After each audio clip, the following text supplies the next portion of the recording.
Bonjour, je m'appelle Bérénice Verdier et je travaille au département des tableaux anciens et 19e chez Christie's à Paris.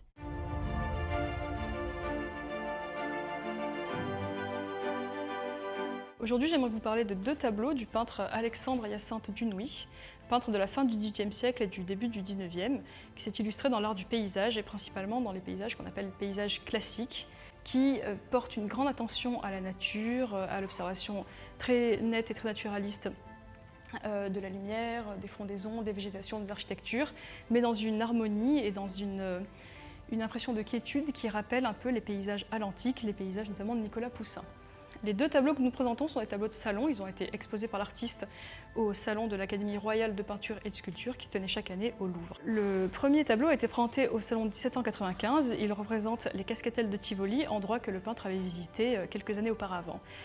L'impression de quiétude et à l'antique est un peu heurtée dans cette composition par l'éruption d'un serpent qui, au premier plan, dérange les dessinateurs qui sont comme une mise en abîme du peintre et qui dessinent les Cascatelles de Tivoli. Le second tableau pourrait avoir été celui qui a été présenté au salon de 1798, c'est très probablement celui-là, puisque le livret du salon de 1798 décrit un tableau sous le titre du danger imprévu et précise qu'une mère et son enfant endormis sont secourus par une autre mère et son enfant de l'arrivée d'un serpent, de l'éruption d'un serpent une nouvelle fois. Alors on ne distingue plus très bien le serpent au premier plan, même si une forme sinueuse au pied du groupe endormi rappelle la forme d'un serpent.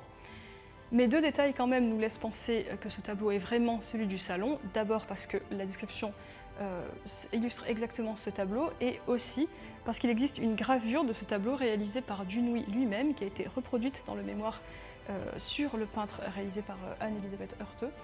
Et dans cette gravure, d'après cette composition exactement, se trouve bien au pied du groupe endormi un serpent.